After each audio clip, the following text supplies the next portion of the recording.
बड़ी खबर सबसे पहले बंगाल के चुनावों में हिंसा का दौर खत्म होने का नाम नहीं ले रहा। नंदीग्राम से खबर आ रही कि केंद्रीय मंत्री धर्मेंद्र प्रधान की रैली पर हिंसा की खबर है और बीजेपी और टीएमसी समर्थकों में जबरदस्त भिड़ंत हुई है। बीजेपी का सीधे आरोप है कि उसके समर्थकों पर टीएमसी के कार्यकर्ताओं ने हमला किया, जबकि ऐसा ही आरोप टीएमसी की तरफ से भी लगाया जा रहा है। नंदीग्राम में धर्मेंद्र प्रधान की रैली जिस पर हमला हुआ, जिसमें खबर ये मिल पा रही कि एक बीजेपी कार्यकर्ता घायल है, जिसको खुद अस्पताल पहुंचाया है और उसके बाद आयोग से सीधे शिकायत की है धर्मेंद्र प्रधान ने कि हिंसा पर रोक लगाई जाए। मेरे सामने बीजेपी की कार्यकर्ता पर हमला हुआ, धर्मेंद्र प्रधान बता रहे नंदीग्राम में अर्धसैनिक बलों की भी तैनाती है, चुनाव आयोग से शिकायत करेगी बीजेपी। नंदीग्राम में धर्मेंद्र प्रधान की रैली जिस पर हमला हुआ, टीएमसी कार्यकर्ताओं पर आरोप लग रहा है, लेकिन दूसरी तरफ टीएमसी के कार्यकर्ता आरोप लगा रहे हैं बीजेपी पर कि उन पर हमला हुआ। तो ये आरोप प्रत्यारोप का सिलसिला जारी और इस बीच रक्त चरित्र साफ नजर आ रहा है। नंदीग्राम में धर्मेंद्र प्रधान की रैली जिस पर टीएमसी के कार्यकर्ताओं ने हमला किया, लेकिन टीएमसी के कार्यकर्ता क्या कह रहे हैं धर्मेंद्र प्रधान, आइए सुनते हैं। मैं उनको कोई लोकल की पुलिस थे, उनको ढूंढे, उनको अनुरोध किए भाई आप उनको पहले चिकित्सा कराओ। उनको इस हॉस्पिटल में लाया गया, अभी उनको हमने देखने आया। कुछ दिन पहले खबर आया कि भाई यहाँ हॉस्पिटल के सामने गुंडा, नंदीग्राम पहले ले जा रहा था, वहाँ गुंडा तब हॉस्पिटल के सामने भी खड़े थे, लोकल पुलिस साथ में थी। हमें तो समझ में नहीं आ रही है लोकल पुलिस क्या कर रही है। अभी अभी यहाँ हमने बात किया, यहाँ की आईसी से कोई झा जी थे, उनको भी हम गुहार लगाए, अनुरोध किए भाई ये प्रजातंत्र है, चुनाव सभी के लिए है, सबको लड़ने के अधिकार है, लेकिन ये बमबारी होगा, लोगों को जानलेवा हमला होगा। अभी अभी खबर आ रही है कि पात्र का सीरियस कंडीशन हो गया है, उनको अभी स्कैनिंग के लिए बाहर लेके जाना पड़ेगा। मैं यहाँ की प्रशासन को अनुरोध करता हूँ भाई प्रजातंत्र में अभी अभी फिर खबर आई, फिर अभी एक अटैक शुभेंदु जी की काफिला के ऊपर हुई है। ये तो बहुत घबराने वाली बात है, ये बहुत चिंताजनक विषय। प्रजातंत्र में लोकल पुलिस अगर टीएमसी के साथ मिल जाएगा, मैं चुनाव आयोग को निवेदन करता हूं तुरंत हस्तक्षेप करे, पैरामिलिट्री फोर्स यहां पेट्रोलिंग बढ़ाए। लोग परिवर्तन चाहते हैं, लेकिन डर भय पैदा करा के चुनाव और 15 दिन बाकी है, लेकिन ऐसे कार्रवाई करना, ऐसे घटना करना बहुत ही निंदनीय है। सर, एक तरफ से घटनाएं हो रही हैं, दूसरी तरफ ममता बनर्जी कह रही है कि हम दंगे नहीं चाहते। लोगों को कह रही है आपके घर में बर्तन होंगे, अगर बीजेपी वाले आए तो आप उन बर्तन से मार कर उन्हें भगा दें, पर हम दंगे नहीं चाहते। मैं तो अभी हॉस्पिटल आए हूँ, मेरे कार्यकर्ताओं की सर फूट गई, किसी कमर टूट गई, किसके ऊपर बम गिरा गया है। दीदी तो ऐसा नहीं करनी चाहिए, सब बंगाल की जनता है, ये कोई बहिरागत नहीं है, सब पूर्ण पात्र हो या बाकी लोग हैं, ये तो सब यहीं के हैं, नंदीग्राम के हैं। क्या कर रहे हैं आप, ऐसे क्यों कर रहे हैं, हमें समझ में नहीं आ रहा है। आपको अगर जनता पे इतनी भरोसा है, आप लड़ते चुनाव, लड़ ही रहे हैं चुनाव, जो होगा जनता के फैसला सर माथे पे स्वीकार करना पड़ेगा। लेकिन हिंसा करना, अत्याचार करना, डर पैदा करना, भय पैदा करना, यह बहुत ही निंदनीय विषय है। ममता बनर्जी कह रही है डर बीजेपी पैदा कर रही है, चाहती नहीं वो निकले, पर वो टाइगर है और वो सिर्फ पब्लिक से डरती है, वो किसी और से नहीं डरती है। पब्लिक को तो रहम करिए दीदी जी, ये जो निहत्ते लोग प्रजातंत्र में, ऐसा कोई जरूर, आप तो तानाशाह नहीं हो कि आप ही को सब समर्थन करेंगे, आपका भी समर्थक रहेंगे, भारतीय जनता पार्टी के भी समर्थक रहेंगे। आज मोदी जी की लोकप्रियता विश्व भर में बढ़ी है, आपको सहन करना चाहिए। जनता को आप अपील करिए, जो काम अच्छा अगर किए हैं आप उन्हीं के ऊपर वोट मांगिए। आप डर क्यों करवा रहे हैं, पिटवा रहे हैं लोगों, क्यों जान क्यों लेना चाहते हैं। 130 से ज्यादा कार्यकर्ताओं की हत्या हुई है भारतीय जनता पार्टी के, हम तो हॉस्पिटल में खड़े हैं, चौराहे पे खड़े हैं, क्यों ऐसा हो रहा है। ममता बनर्जी कह रही है बीजेपी मरवाना चाहती थी, उन्होंने अटैक कराया, पहले लेफ्ट सीपीएम कराती थी और अब बीजेपी वाले उन पर अटैक करते हैं। कि पिछले 100 दिनों में जो 130 लोगों की हमारी हत्या हुई, ये कौन किया, एक शब्द भी आपने उसके ऊपर निंदा किया है क्या? क्या आपकी मन में इसके लिए कोई पीड़ा है क्या? आपको सत्ता चाहिए, आपकी भतीजे की स्वार्थ चाहिए, आपको आपकी गुंडों की संरक्षण आप करते हो, ये नहीं चलने वाला है। बंगाल में परिवर्तन जनता करके रहेगी। नंदीग्राम बहुत ही हाई ऑक्टेन बैटल ग्राउंड है, यहाँ पर सीएम खुद लड़ रहे हैं शुभेंदु अधिकारी से। आपको लगता है कि एक्स्ट्रा पैरामिलिट्री फोर्स इस सीट के लिए एटलीस्ट होनी चाहिए? हमें पूरा भरोसा है चुनाव आयोग पे। चुनाव आयोग विश्व की एक अच्छी एजेंसी है, इसको ये ठीक से संज्ञान में लेके संभालेंगे, पेट्रोलिंग बढ़ाए जाए और कुछ स्थानीय पुलिस अधिकारी हैं, उनकी मिली भगत टीएमसी की गुंडों के साथ है, उनकी कार्रवाई, उनकी व्यवहार को भी संज्ञान में लेनी चाहिए। तब जाके यहाँ लोगों के मन में डर घटेगी, लोग निष्पक्ष होकर वोट देने आएंगे। सीधे चलेंगे पौलमी, मेरी सहयोगी इस वक्त हमारे साथ जुड़ चुकी है कोलकाता से। पौलमी, सीधे तौर पर धर्मेंद्र प्रधान आरोप लगा रहे हैं कि लोकल पुलिस मिली हुई है, यहाँ पर अर्धसैनिक बलों की तैनाती होनी चाहिए, यानी रक्त चरित्र अब नजर आ रहा है फिर से एक बार बंगाल में। जी, बहुत ही जो है सिचुएशन जो है गंभीर है नंदीग्राम में। अब बीजेपी का कहना है कि उनके कार्यकर्ताओं पर तृणमूल के कार्यकर्ताओं ने हमला किया, वहीं पर तृणमूल के कार्यकर्ताओं का कहना है और तृणमूल का कहना है कि हम पर भाजपा ने हमला किया। दोनों ने अपनी तरफ से तस्वीरें जारी की हैं कह के कि ये हमारे कार्यकर्ता हैं जिनके साथ जिनके ऊपर हमला हुआ, जिनका सर फूटा है। तो इस तरह से इस वक्त दोनों पार्टीज एक दूसरे पर इल्जाम लगा रहे हैं, पर जो सिचुएशन है उस पर सीधा सवाल प्रशासन पे आता है, क्योंकि अभी नंदीग्राम के एसपी और डीएम उनका तबादला हुआ है और नए एसपी और डीएम ने चार्ज लिया है। तो इसी तरह अगर चलता रहा नवजोत, तो काफी सवाल खड़े हो जाते हैं कि इलेक्शन कमीशन कहीं उनके इस चुनाव को कराने में नंदीग्राम में खास तौर पर कोई कमी तो नहीं आ रही। बिल्कुल, नजर आप बना रखिए पौलमी, लौटेंगे आपके पास। पौलमी शाह कोलकाता से जानकारी दे रही थी। और इस बीच पश्चिम बंगाल के चुनाव में गजब की गर्मी नजर आ रही है। प्रधानमंत्री नरेंद्र मोदी थोड़ी देर पहले पुरुलिया में थे, रैली की, टीएमसी की नीतियों पर जमकर हमला बोला। ममता बनर्जी मिदनापुर के मोर्चे पर डटी हुई हैं। ममता ने 3 रैलियां की और बीजेपी की नीतियों पर हमला बोला। उधर हिंसा का दौर भी लगातार जारी है। केंद्रीय मंत्री धर्मेंद्र प्रधान की रैली में टीएमसी बीजेपी समर्थकों में भिड़ंत हो गई और दोनों एक दूसरे पर हमला करने और हिंसा करने का आरोप लगा रहे हैं।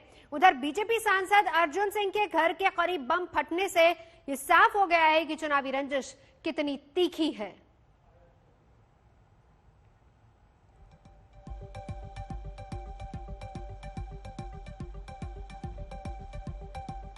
और इस बीच तस्वीर आपको दिखाते हैं किस तरीके से नंदीग्राम में धर्मेंद्र प्रधान की जो चुनावी रैली थी उस पर हमला हुआ। आरोप सीधे टीएमसी के कार्यकर्ताओं पर लग रहा है। भाजपा कार्यकर्ताओं पर हमला करने का आरोप उन्हीं पर लगा है। बीजेपी कार्यकर्ता बुरी तरह से जख्मी हो गए, तस्वीरें भी आपको दिखा रहे हैं। दक्षिण मंडल के युवा मोर्चा अध्यक्ष पूरन चंद्र पात्रो का सर फटा है। नंदीग्राम के सेंचुरा इलाके में प्रधान की रैली हो रही थी, चुनावी सभा, जिसमें वो जख्मी हुए हैं।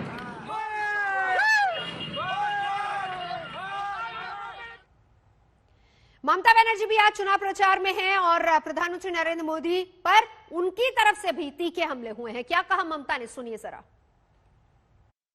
यहां जो लाखों गरीबों को पक्के घर मिल रहे हैं उसमें भी टीएमसी के तोलाबाज हर कदम पर अड़ंगा लगाते हैं। केंद्र से गरीब के लिए सस्ता चावल भेजा जाता है, उसको भी टीएमसी के तोलाबाज नहीं छोड़ते। अगर सहायता राशि चाहिए तो एक हिस्सा पार्टी ऑफिस में जमा करवाइए। अगर नुकसान न भी हुआ हो तो भी आपको सहायता राशि मिल सकती है।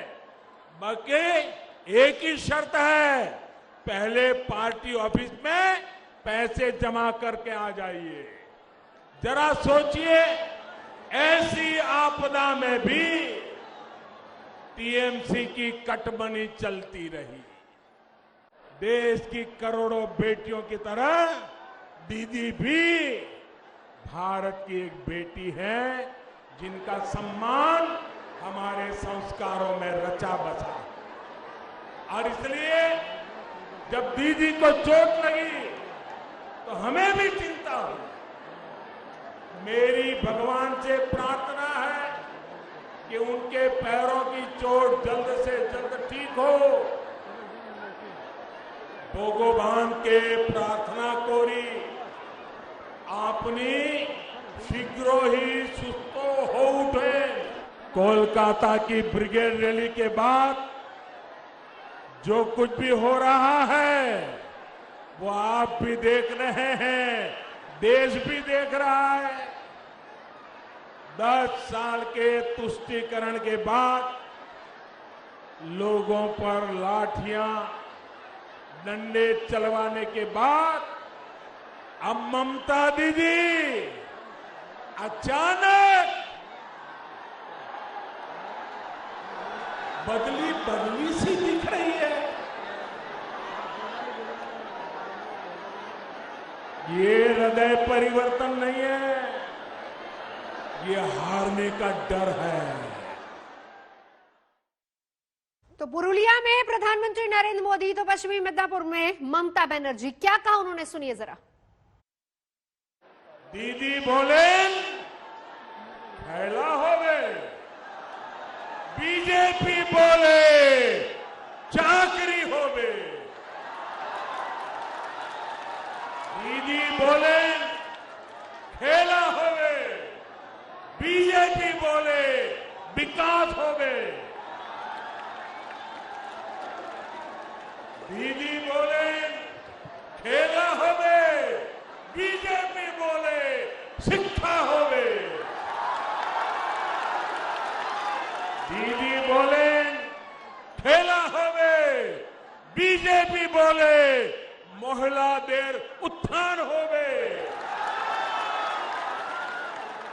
दीदी बोले खेला होवे, बीजेपी बोले যুব শক্তির সম্পূর্ণ বিকাশ হবে।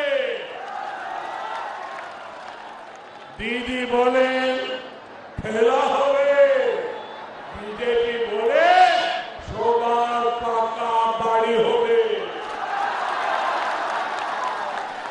দিদি বলেন খেলা হবে, বিজেপি বলে প্রত্যেক ঘরে কল হবে আর কলে পরিষ্কার জল হবে। দিদি বলেন খেলা হবে, বিজেপি বলে গ্রামে গ্রামে জন সুবিধা হবে। দিদি বলেন খেলা হবে, বিজেপি বলে হাসপাতাল হবে। সব জায়গাতেই খেলা হবে। খেলাটা শুরু হবে 27 তারিখ থেকে জঙ্গলমহল থেকে। প্রথম ধাক্কাটা জঙ্গলমহল থেকেই পাবে বিজেপি। और अब आपको लिए चलते हैं ममता बनर्जी की रैली में। আদিবাসী হত্যার দল, তপশিলি হত্যার দল, সাধারণ মানুষকে অত্যাচার করার দল এখন বলছে রেল বন্ধ করে দাও, কোল বন্ধ করে দাও, বিএসএনএল বন্ধ করে দাও, ব্যাংক বন্ধ করে দাও, ইন্স্যুরেন্স বন্ধ করে দাও। বলুন তো কত মানুষের ইন্স্যুরেন্স আছে? আজ সব যদি বিক্রি করে দেয় আপনার টাকা আপনি পাবেন তো? ব্যাংকগুলো যদি বন্ধ হয়ে যায় আপনার টাকা আপনি পাবেন তো? বড় বড় কথা, 500 টাকা চুরি করলে ওটা চোখে দেখা যায় বন্ধু, আর যদি কেউ লক্ষ লক্ষ কোটি টাকা চুরি করে ওটা পালিয়ে যায়, ওটা কিন্তু দেখা যায় না, ওটা আড়তদারের ঘরে ঢুকে যায়। জানেন তো, আমি আমার অনেক বইতে লিখেছি, আমরা আলুর দোকানে গিয়ে দাম করি, কত দাম ভাই? 2 টাকা না 3 টাকা না 4 টাকা, কিন্তু সোনার দোকানে গিয়ে আমরা দাম করি এই হারটার কত দাম, এই আংটিটার কত দাম, এই এটার কত দাম। তখন তো আমরা দাম করি না, যা দেয় ফিক্সড প্রাইস, এক দামে হয়ে যায়। সুতরাং বিজেপি হচ্ছে এই অবস্থা। গরিব লোক 5 পয়সা চাইলে তাকে চোর বলছে, আর তোমরা যে লক্ষ লক্ষ কোটি টাকার আড়তদার হয়ে বসে আছো, কোথায় পিএম কেয়ারের টাকা? কোথায়? জবাব দাও। নোটবন্দির টাকা কোথায়? জবাব দাও। ভারতবর্ষ বিক্রি করে দেওয়ার টাকা কোথায়? জবাব দাও। বিএসএনএল বিক্রি করার টাকা কোথায়? জবাব দাও। রেল বিক্রি করার টাকা কোথায়? জবাব দাও। কয়লা বিক্রি করার টাকা কোথায়? জবাব দাও। পাথর বিক্রি করার টাকা কোথায়? জবাব দাও। এয়ার ইন্ডিয়া বিক্রি করার টাকা কোথায়? জবাব দাও। ব্যাংক বন্ধ করছো কেন? জবাব দাও। ইন্স্যুরেন্স কেন 75% প্রাইভেটাইজেশন করছো? জবাব দাও। জবাব তোমায় দিতেই হবে, আর নইলে বাংলার নির্বাচনের পরে ভারতবর্ষের গদি থেকেও তোমাকে মানুষ সরিয়ে দেবে, এটা মাথায় রেখে দিও। তাই তো বলি মা খেলা হবে। বোনেরা আমার খেলা হবে, ভাইয়েরা আমার খেলা হবে, যে যা পারেন তাই খেলুন। ফুটবল খেললে এমন করে বল করুন যে বলটা যেন একেবারে গিয়ে বোল্ড আউট করে দেয়।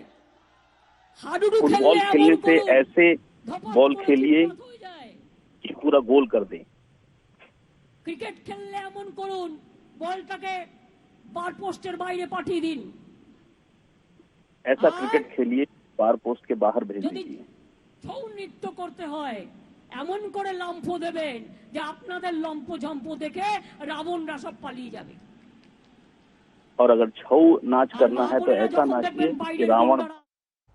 तो ममता बनर्जी की रैली आगे बढ़ेंगे। उत्तराखंड के नए मुख्यमंत्री तीरथ सिंह रावत के जीन्स वाले बयान को लेकर घमासान छिड़ गया है। सड़क से लेकर संसद तक बयान पर बवाल है।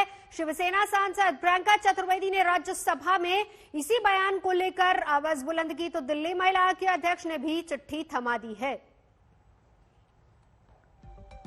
जहाज में जब बैठा तो मेरे पड़ोस में बगल में एक बहन जी बैठी थी, और बहन जी बैठी थी तो बातचीत हुई, बाबा के बगल में बैठे हैं। लेकिन मैं जब उनकी तरफ देखा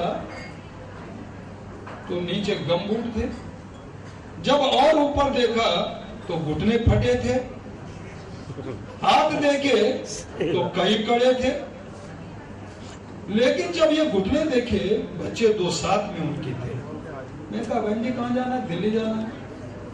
हस्बैंड कहाँ है? जीएनयू में प्रोफेसर है। तुम क्या करती हो? मैं एनजीओ चलाती हूँ। एनजीओ चलाती है, घुटने फटे दिखते हैं, समाज के बीच में जाती हो, बच्चे साथ में हैं, क्या संस्कार दोगे? तो उत्तराखंड के मुख्यमंत्री के इस बयान के बाद सोशल मीडिया पर भी इसका विरोध हो रहा है। किस तरीके से हो रहा है जरा वो तस्वीरें देखिए। तस्वीरें अब शेयर की जा रही हैं सोशल मीडिया पर। जीन्स पहनकर प्रियंका चतुर्वेदी ने अपनी तरफ से विरोध किया है। स्वाति मालीवाल ने अपनी फोटो शेयर करके सोशल मीडिया पर विरोध जताया है। तो ये विरोध का एक तरीका, प्रियंका चतुर्वेदी ने ये बात सदन में भी उठाई है। स्वाति मालीवाल ने भी इसको लेकर आपत्ति जाहिर की है, लेकिन साथ ही साथ सोशल मीडिया पर अपनी जीन्स वाली पिक्चर पोस्ट करके भी विरोध जताया। और इस पूरे मामले को लेकर क्या कुछ कहा सांसद जया बच्चन ने, वो भी सुनिए जरा। हमारे साथ जया बच्चन जी हाँ, ये उनसे बात करते हैं क्योंकि नव्या ने भी ट्वीट करके उत्तराखंड सीएम को कहा है कि आप अपनी मेंटालिटी बदले। मैम, आप लगातार महिला सशक्तिकरण की बात करती आई हैं। आज जब एक ओहदे पे कोई इंसान रिप्ड जीन्स और जीन्स के ऊपर कमेंट करता है और कहता है संस्कारी नहीं है वो महिलाएं जो फटी जीन्स पहनती हैं, क्या कहेंगे आप? ये मंत्री जी डिसाइड करेंगे कि संस्कारी कौन है और कौन नहीं है। अभी अभी तो उनको पद मिला है, उनसे कहिए कि अपना काम करें, महिलाओं के ऊपर टिप्पणी करना बंद कर दें। आजकल की लड़कियां जो हैं वो जानती हैं ये कपड़े पहनने से संस्कारी और अनसंस्कारी नहीं बन जाता। These are small petty mentality.